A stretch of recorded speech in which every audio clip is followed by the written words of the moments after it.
Halo semua, selamat sore, selamat bertemu kembali di Kanifa Talk pada hari ini. Hari yang sangat spesial, terutama bagi para remaja-remaja yang lagi bucin nih. Tahu nggak hari apa sekarang? Iya, hari Valentine's Day. Dan hari ini kita ditemani oleh narasumber yang sangat luar biasa. Beliau adalah seorang sarjana psikologi, YouTuber, podcaster, dan juga public speaker. Wow, pasti banyak hal yang bisa kita pelajari pada hari ini ya. Dan tahu nggak, tema hari ini itu relate banget nih sama Valentine Day. Temanya adalah anti bucin, anti makan hati, dan tetap produktif. Kenapa tema itu dipilih? Karena menurut pengamatan belakangan ini tuh kita banyak banget ngelihat teenagers, para remaja yang kejebak di hubungan yang gak jelas, toxic relationship, atau remaja-remaja yang lagi bucin banget sampai lupa banget buat ngerjain tugas sekolahnya, bahkan ada yang sampai nggak mau kuliah dan nggak fokus. Jadi itu yang akan kita bahas dengan narasumber kita yang sangat cantik ini ya. Saya perkenalkan Kakak Dewi Nitya ya Kakak ya. Ya, selamat datang di acara Kanifa Talks Kakak. Kayaknya udah nggak sabar banget deh sharing banyak hal dengan Kak Dewi Nitya ya. Saya sampai mundurin jadwal ngedate hari ini. Oh my god, luar biasa. Topik relationship hari ini. Karena soalnya topiknya menarik banget nih. Menarik. Valentine Day lagi ya. Betul. Apalagi di kalangan anak-anak muda sekarang ya. Jadi itu sangat menarik untuk dibahas karena pasti banyak yang relate. Tapi mudah-mudahan relate-nya yang positif ya, bukan yang negatif ya. Iya benar-benar, mudah-mudahan. Nanti kita akan kupas banyak hal yang perlu kita tahu. Kenapa sih kita harus bisa mungkin mencintai diri sendiri ya, agar nggak kejebak di hubungan yang sifatnya nanti akan memberikan dampak negatif pada kita ya.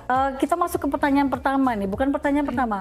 Hal pertama yang mungkin kita perlu bahas ya, yang banyak remaja yang bucin banget nih, termasuk anak saya. Yang saya amati para remaja yang bucin itu kayak sampai nyerahin semuanya, nyerahin waktunya buat pasangannya, kemudian ada yang sampai spend banyak sekali uang untuk pasangannya, untuk beliin ini itu.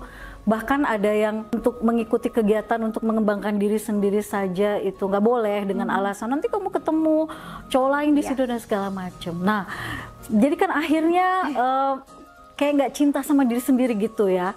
Nah, kenapa ya bisa jadi kayak gitu ya Mbak Dewi? Jadi kita akan bahas yang dari yang paling dasar dulu ya.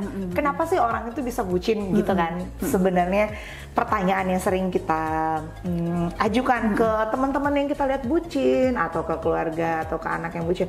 Kenapa sih orang itu bisa bucin gitu? Sebenarnya kita tuh dari baru lahir, Miss, kita itu dibekali dengan sebuah perasaan manusia itu ya. Pada intinya manusia itu senang, kecenderungan untuk mencari perasaan nyaman, senang dan perasaan yang nyaman. Bahkan ada sebuah teori juga di psikologi, kalau teman-teman pernah dengar, itu ada teori kebutuhan Maslow. Yang paling dasar itu kebutuhan fisiologis ya, seperti makan, minum, berpakaian, rumah dan sebagainya. Kemudian dilanjutkan dengan kebutuhan akan rasa aman. Lalu ada kebutuhan akan rasa cinta. Nah, di sana pun ternyata kebutuhan manusia sampai akhirnya nanti aktualisasi diri ya. Setelah cinta itu ada self esteem, lalu paling atas ada self actualization. Di hierarki kebutuhan itu pun ada cinta di sana. Nah, jadi sebenarnya cinta itu adalah hal yang pasti kita rasakan dan manusia itu cari.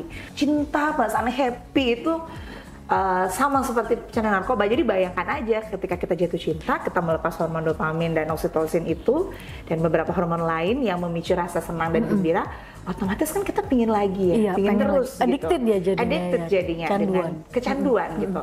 Itulah kenapa kalau kita awal-awal cinta atau jatuh cinta sama orang, lagi bucin, ada istilah teh kucing rasa coklat gitu. Nah, itu kurang lebih analoginya begitu. Jadi kita dibutakan oleh perasaan bahagia itu. Gitu ya. Nah, kenapa pada akhirnya bucin itu bermuara dalam beberapa kasus ke toxic relationship itu? Itu faktornya banyak sebenarnya Miss ya, kayak penyebabnya itu ada banyak sekali. Tapi pada intinya yang harus kita pahami dulu memang cinta itu alami, natural, tapi kita juga punya kewajiban untuk mencintai diri sendiri. Secara teori toxic relationship itu apa? Tapi pada intinya ini ada buku judulnya Toxic Relationship, penulisnya itu Dr. Lillian Glass. Jadi dia yang paling populer bahas tentang toxic relationship. Itu pada intinya toxic relationship, toxic itu racun ya Mas ya. Relationship itu hubungan. Jadi hubungan yang beracun, hubungan yang sebenarnya merugikan pihak tersebut. Dua pihak salah satu sama lain, tapi paling sering merugikan satu pihak. Jadi pada intinya toxic relationship itu hubungan yang merugikan kita, yang beracun gitu. Ciri-cirinya apa? Ada lagi nih ciri-cirinya apa? Tadi udah disebutin nih sama Miss. Tiba-tiba lupa diri, kita menyerahkan segalanya. Ciri-cirinya banyak, tapi yang paling dasar tuh ada 4. Yang pertama, adanya perilaku posesif. Adakah di sini? Mudah-mudahan enggak ya. Ada yang perilaku Semoga posesif. tidak ya. Semoga tidak. Adanya perilaku posesif. Kemudian adanya kekerasan. Yes. Itu yang paling kita bisa lihat. Posesif, kemudian kekerasan, adanya dominasi satu pihak. Ya kalau hubungan kan sebenarnya timbal balik ya Miss. Yes. Tapi kalau didominasi oleh satu pihak, apalagi udah mengarah ke abuse, posesif, kamu gini-gini, nah itu udah kita bisa bilang ini mulai mengarah ke toxic relationship. Dan yang terakhir, yang paling sering kelihatan nih, yang paling sering bikin generasi muda tuh jadi nggak produktif adalah hubungan ini menghilangkan kesempatan untuk berkembang. Jadi sebenarnya 4 itu, kalau pingin tahu hubungan toksik apa enggak, coba analisis 4 itu aja dulu. Setelah itu mungkin anak-anaknya akan banyak yang keluar. Jadi yang pertama tuh adanya perilaku posesif, posesifnya udah nggak masuk akal. Kamu sama siapa tuh? Dia siapa? Padahal mungkin temennya udah kenal lebih dulu daripada pacarnya. Iya, gitu, termasuk yang kalau pasangannya pergi di chat mulu setiap menit gitu ya. Kamu gimana? Makan apa? Bla bla gitu ya. Sebenarnya kalau mau tahu kabar itu wajar sih Miss ya. Tapi intensitasnya kalau berlebihan kan ganggu juga ya. Mamah kita aja, kamu di mana Dek aja sebel kan. Nah, kalau pacar kamu gitu, sebaiknya kamu sebel juga. Posesif, terus adanya kekerasan. Wah ini kalau saya pribadi sih, sebenarnya ini hal yang nggak bisa ditoleransi ya. Kekerasan fisik maupun verbal. Verbal itu kan bisa apa namanya, kita nggak sadar itu menyakiti alam bawah sadar kita, tapi padahal itu yang paling berbahaya gitu kan. Apalagi ketemu orang yang manipulatif, apalagi kekerasan fisik yang udah jelas-jelas sampai berdarah-darah, itu bye aja sih kalau saran saya. Terus yang ketiga itu tadi apa namanya, dominasi satu pihak, sama nggak ada kesempatan buat berkembang gitu. Jadi kenapa orang bisa bucin ya, karena memang dari segi kimia, psikologis, biologisnya sebenarnya bisa dijelaskan, tapi bucin yang mau ke arah negatif atau positifnya itu kan tergantung dari adik-adiknya gitu. Iya, jadi gimana tuh caranya untuk bantuin mereka? Maksudnya bukan bantuin ya, apa tips and triknya untuk membuat mereka lebih percaya diri, terus lebih bisa sayang dengan dirinya sehingga nggak kejebak di situ, di hubungan yang toksik tadi itu. Oke, ini bagus ya. Sebelum ke sana kita mungkin ke pertanyaan paling dasar dulu. Kenapa orang itu bisa terjebak di toxic relationship gitu ya Miss ya? Apa sih dasarnya gitu? Sebenarnya kalau dari banyak psikolog yang sudah menjelaskan, ada banyak sekali faktor-faktor yang menyebabkan seorang tuh bisa terjebak di hubungan yang tidak sehat atau toxic relationship. Yang paling sering dikaitkan itu adalah yang pertama, di lingkungan keluarga. Nah, lingkungan keluarga itu kan lingkungan primer.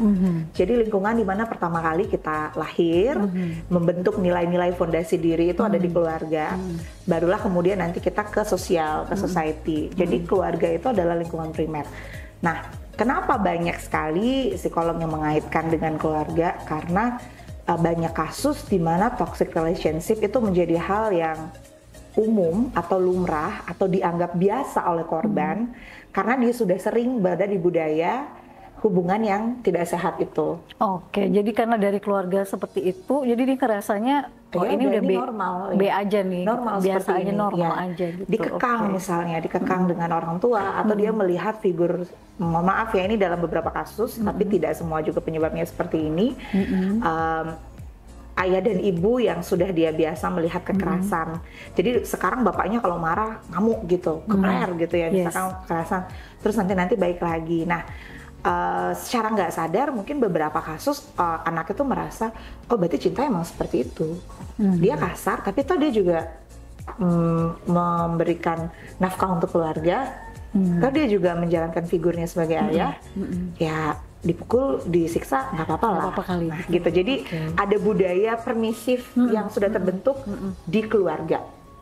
Itu beberapa kasus. Kemudian pola komunikasi atau pola rasa sayang yang kurang normal atau yang tidak baik, yang dia anggap biasa lainnya itu misalnya aku tuh gini tuh karena sayang sama kamu.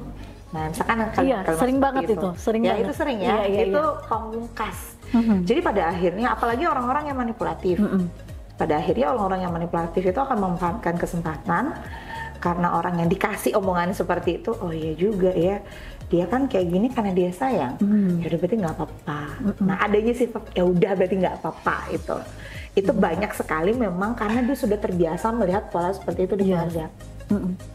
Kemudian selain di keluarga, bisa juga keluarganya tidak seperti itu, ya dia melihat tidak ada adegan kekerasan, tidak adanya love language yang toksik, tidak, tapi dia neglect di rumahnya, maksudnya diabaikan, ditanya enggak, dimarah juga enggak. Nah pernah nggak sih yang ketemu seperti itu ya misalnya, jadi dia dimarahin enggak, dikerasin enggak, tapi diperhatiin juga enggak. Jadi dia ada di posisi yang bingung nih sebenarnya. Jadi dianggap enggak, kayak dianggap enggak ada gitu ya? Iya, dianggap enggak ada. Jadi sometimes kita ngerasa perilaku mendidik anak yang keras itu yang jelek, yang otoriter itu yang jelek. Enggak selamanya teman-teman. Iya betul. Neglecting people atau mengacuhkan, mengabaikan anak atau siapapun itu efeknya mungkin jauh lebih jangka panjang. Ya, betul. Dan dia nggak sadar kalau dia lagi diabaikan. Nah, karena dia sering diabaikan inilah ketika dia ketemu sama orang yang kamu udah makan belum? Ya, rasanya wow. Ya, padahal tuh biasa aja ya, Miss. Coba deh, Miss udah makan belum?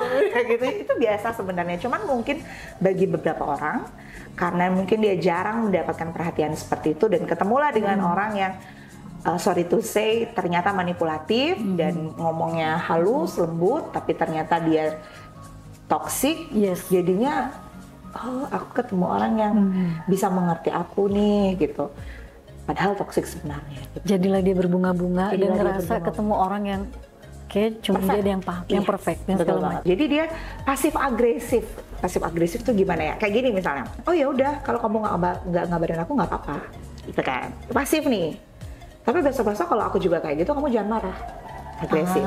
Nah kalimat-kalimat yang seperti itu, jadi dia pasif agresif. Kalimat-kalimat yang seperti itu kalau dilontarkan ke orang-orang yang memang butuh kasih sayang, ya dia akan aduh lebih baik aku ngomong kamu aja lah gitu. Jadi pasif agresif, manipulatif, ya orang seperti itu biasanya yang menjadi pelaku toxic relationship. Terus tadi gimana caranya gimana? Caranya gimana sih sebenarnya ya? Kalau tadi kita bahas di awal, hormon yang membuat kita jadi berbunga-bunga dan kecanduan itu si dopamin dan oksitosin itu, dan hormon-hormon lain, sebenarnya kita bisa dapatkan di hal-hal lain ya, seperti berolahraga misalkan. Berolahraga itu ampuh banget nih. Saya pernah mengalami, adik-adik, saya pernah galau dulu. Ini saya sharing ya, sebagai orang yang juga pernah ada di hubungan cinta monyet. Dulu saya pernah galau hampir 6 bulanan gitu, kayak galau karena putus cinta biasa ya. Mama ditanya sama orang tua, kenapa? Nggak apa-apa. Rasa ingin makan itu beneran hilang loh, Miss. Iya nggak sih teman-teman kalau pernah ya? Ingin makan tuh beneran hilang. Sebenarnya nggak hilang, perut kita tuh tetap keroncongan kok, cuman teralihkan aja dengan perasaan nyesek pada saat itu. Nah karena saya kebetulan waktu itu ketemu dengan teman-teman yang lumayan suportif, ya terima kasih teman-teman saya. Jadi dia ngajak, yaudah ayo kita jogging. Nah, yang ada di otak saya pada saat itu adalah, iya aku mau jogging, aku mau diet biar dia nyesel ninggalin saya. Itu kan sebenarnya motivasi yang sangat short term motivation banget. Jadi motivasinya masih jangka pendek banget, tapi it's okay, nggak apa-apa. Itu tetap motivasi kok yang membuat kita bergerak. Jadi pada itu saya akan membuat saya menyesal daripada aku galau di rumah, nangis-nangis, apalagi minta balikan di hubungan yang mungkin ya tidak terlalu worth it untuk diperjuangkan. Lebih baik saya memperbaiki diri. Jadi saya lari, olahraga, dan benar ternyata emang perasaan galau itu hilang, cepat sekali hilang. Hubungan-hubungan yang toksik. Iya, betul. Kayak gitu. Dan yang terakhir yang pasti circle, kita harus pilih-pilih circle, Miss. Pilih-pilih circle tuh maksudnya, kalau dulu zaman dulu mungkin kita harus tidak boleh memilih-milih teman gitu ya, Miss ya. Nah, ternyata itu berlaku dalam beberapa kondisi, tapi untuk ketika kita ingin mengembangkan diri, ya kita harus memilih. Iya, betul. Memilih circle kita, teman-teman kita mau jalan sama siapa, mau sering nongkrong sama siapa, itu tetap harus dipilih. Tapi kalau untuk kenal dengan semua orang, sama siapa aja bisa ya. Gitu. Jadi, tapi kalau untuk berhubungan yang benar-benar lebih intens, sebaiknya kita juga dikurasi circle-nya gitu. Gitu loh, Miss. Jadi kayak gitu. Gimana kalau misalnya kadang-kadang remaja itu banyak yang bahkan untuk memilih teman pun mereka tidak berani gitu. Itu bagaimana cara dia agar bisa menanamkan dalam pikirannya bahwa saya harus cari lingkungan yang lebih baik, saya harus jadi lebih baik gitu. Iya. Gimana itu betul, caranya? Betul. Nah ini yang penting ya, penting banget ini. Kita sering banget ngelihat teman atau kerabat atau mungkin kita sendiri, kita tuh tahu kalau hubungan itu sebenarnya udah toksik ya. Iya, toksik. Sudah sangat menimbulkan kecemasan, tidak ada pengembangan diri yang kita dapat ketika kita menjalani hubungan ini. Terus perasaan sakit hati yang lebih banyak daripada perasaan senangnya yang kita rasakan. Itu sebenarnya kan pasti setiap orang tuh sudah merasakan yang ada di toxic relationship itu. Hanya saja terkadang banyak sekali yang masih denial. Kayak ya itu tadi yang tadi kita sempat bahas di awal. Enggak ada, kayaknya dia kayak gini karena dia sayang sama aku gitu ya. Itu yang paling sering sekali terjadi. Terus kadang dia curhat sama temennya nih. Terus temennya, udah kamu putus aja. Iya, aku mau putus pokoknya. Ntar deh aku mau ngomong sama dia, aku mau putus. Itu misalnya. Tiba-tiba minggu depannya lagi, ternyata nggak putus. Terus temennya marah deh, ini udah dikasih tahu bukannya putus, malah tetap jalan. Iya. Percayalah teman-teman, nggak semudah itu keluar dari toxic relationship. It's so hard, susah sekali. Bahkan banyak kasus yang pada akhirnya nggak bisa keluar dari hubungan tidak sehat itu loh, Miss. Jadi banyak kasus yang bahkan sampai terbawa ke jenjang pernikahan. Nah kalau itu udah, efeknya udah bukan ke kita, efeknya ke anak, ya, ke orang tua. Itu udah efeknya udah sangat kompleks. Tapi mudah-mudahan nggak sampai situ. Nah caranya gimana? Yang pertama yang harus kita sadari itu adalah diri kita tuh sangat berharga. Kalau bukan kita yang menghargai diri kita sendiri, itu lantas siapa? Kemudian yang kedua, kasih sayang itu, ya perasaan sayang. Kalau misalkan kalian berpikir, oh pacarku gitu karena dia sayang sama aku. Perasaan sayang itu justru bukanlah sebuah hal yang membuat kita lebih banyak cemasnya daripada happy-nya. Jadi kalau misalkan cemasnya sudah lebih banyak, happy-nya lebih sedikit daripada cemasnya, masa itu sayang gitu. Jadi kita harus mulai mikir menyadari kali, mulai itu. merenungkan itu. Kemudian yang ketiga, banyak orang yang pasti akan menerima kamu apapun keadaanmu ketika kamu lepas dari hubungan itu. Jadi jangan berpikir nanti kalau aku selesai sama dia, emang siapa yang mau sama aku? Enggak, masih ada keluargamu, masih ada teman-temanmu, dan di luar sana Tuhan itu masih menyiapkan banyak sekali orang yang jauh lebih baik daripada yang sebelumnya. Jadi jangan berpikir kalau kita keluar dari hubungan itu kita nggak akan punya orang yang sayang sama kita lagi. Nggak ada itu seperti itu. Kita harus menyadari itu. Dan yang keempat, ketika teman-teman, saya yakin kita masih punya sisi logisnya. Ketika even kita bucin pun 1% logika kita tuh pasti masih ada. Ketika kamu sudah merasa kok kayaknya ini hubungan Enggak ya, cari profesional. Sekarang profesional sudah banyak ya, psikolog, konselor. Nah, hubungilah mereka. Kalau misalkan kamu merasa nggak safe untuk curhat ke teman, misalkan curhat ke teman nanti malah dihakimi, banyak kan yang seperti itu. Betul. Jadi dia curhat ke temannya, belum selesai dia cerita, temannya udah marah. Padahal mungkin maksudnya baik. Jadi temennya udah gedek banget nih. Dari dulu udah pengen ngomel. Jadi temennya tidak bisa mengontrol empati dan simpatinya dia. Sedangkan dia cuma mau didengerin sebenarnya. Betul banget. Sedangkan mungkin korban toxic relationship itu sebenarnya yang paling pertama dia butuhin itu ngeluarin unek-uneknya dulu. Nah, nanti masalah dia mau dengerin tuh bisa belakangan. Cuman kadang teman-teman yang nggak sabar. Kan aku udah bilang. Makanya kamu tuh kemana aja. Nah, itu yang menghakimi itu yang biasanya membuat si korban toxic relationship ini makin sendiri. Iya, betul. Jadi kalau kamu merasa tidak aman atau tidak nyaman curhat dengan teman-temanmu atau takut dihakimi atau malu, coba cari profesional. Karena mereka itu sudah punya kode etiknya, tidak akan menyebarkan itu ke siapa-siapa. Mereka sudah dilatih untuk bisa netral, mereka sudah dilatih untuk bisa mendengarkan dulu keluh kesahmu, membela apa yang harus dibela, meluruskan apa yang harus diluruskan. Jadi coba kunjungin profesional. Nah, kalau 4 itu bisa jalan. Maksudnya bisa dilakukan, seharusnya ketika kita terjebak di toxic relationship, minimal nggak ada kata terlambat ya kalau menurut saya. Kalau kita bisa lepas, itu akan sangat bagus sekali. Jangan sampai terlambat. Maksudnya jangan sampai terlambat, jangan sampai itu berkepanjangan dan lebih merugikan banyak pihak, apalagi sampai menikah. Oke, kita lanjut nih.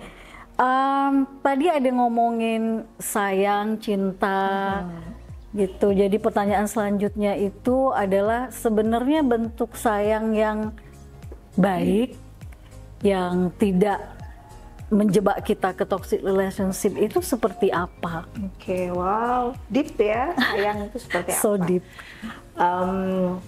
Iya sih, kadang kita tuh jangankan pada saat pacaran ya, saya aja pas sudah bersuami juga sering nanya, kamu sayang nggak sih sama aku? Jadi itu adalah pertanyaan yang paling natural dilontarkan oleh apalagi perempuan ya. Nih teman-teman ya perempuan, adik-adik yang nonton pasti sering banget mempertanyakan, kamu sayang nggak sih sama aku? Karena memang balik lagi ke yang awal tadi kita udah bahas, karena manusia tuh punya kebutuhan untuk dicintai. Itu memang kebutuhan yang harus terpenuhi dalam hidup kita ini, kebutuhan akan dicintai. Nah, sebenarnya seperti apa sih rasa sayang itu yang ideal ya, kita bisa bilang yang ideal. Ada sebuah teori ya, filsuf modern itu Alain de Botton tuh bilang tuh ada 3 sebenarnya. Yang pertama adalah kebaikan hati. Kebaikan hati itu seperti kita dengan tulus berbuat baik, atau katakanlah dengan pasangan kita itu kita rela melakukan hal yang baik untuk dia. Kemudian yang kedua, ketidakberdayaan dan keterbukaan. Maksudnya apa nih? Ketidakberdayaan, kita sebagai manusia kan pasti punya hal yang membuat kita itu putus asa, tidak berdaya, menyerah, sedih, merasa kayak kok aku gini-gini aja, atau perasaan-perasaan negatif lainnya. Dan keterbukaan, jadi kita membagikan itu ke pasangan kita. Jadi ketika kita bisa saling terbuka dengan pasangan, saling menerima ketidakberdayaan itulah sebenarnya rasa sayang yang ideal. Rasa sayang benar. Dan yang terakhir itu adalah acceptance atau penerimaan. Jadi tadi ya, ada kebaikan hati, kemudian ada ketidakberdayaan dan keterbukaan, dan yang ketiga itu ada acceptance atau penerimaan. Jadi kita menerima pasangan kita itu seperti apa. Kita nggak ada niat untuk merubah dia, tapi yang ada kita bersama-sama mencari titik temu gimana agar perbedaan karakter kita itu bisa match dengan pasangan. Pasangan itu nggak ada yang 100% sama persis perfect, nggak pernah bertengkar, itu nggak sih saya yakin 100% itu tidak ada yang seperti itu. Kalaupun ada malah aneh. Apa yang dievaluasi, apa yang menjadi kekurangan dalam hubungan itu, jadi kita nggak tahu kalau nggak pernah berantem. Hubungan itu nggak ada yang perfect. Orang yang kita ajak menjalin hubungan intim, hubungan cinta, itu juga tidak mungkin sempurna, jadi dia pasti punya kekurangan dan kita juga pasti punya kekurangan. Nah, ketika kita bisa berbaik hati, menerima itu, saling terbuka, itu baru rasa sayang. Nah, jadi yang komponen tadi di awal, yang 4 ciri toxic relationship itu udah nggak masuk di 3 hal ini kan, Miss. Jadi yang pertama itu tadi dominasi. Kalau dominasi itu kan banyak terjadi karena tuntutan ya, kayak kamu tuh harusnya gini.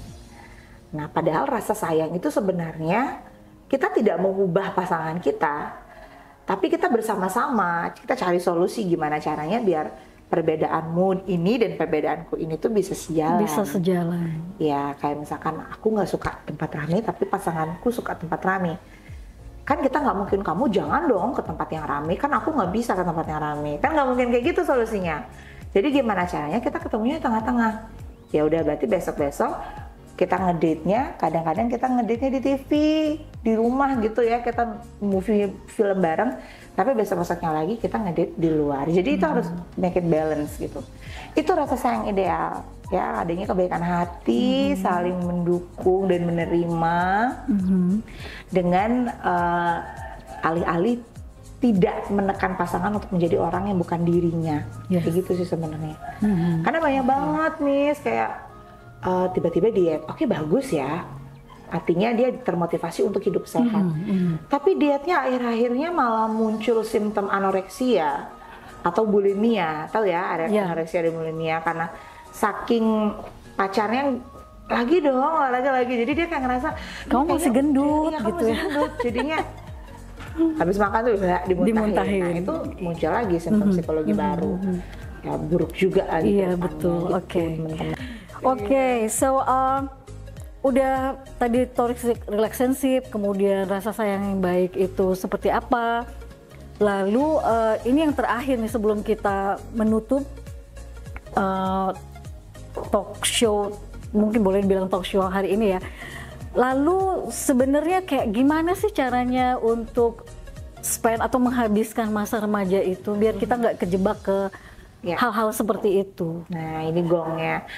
Oke, sekarang berarti kalau mahasiswa itu Gen Z ya?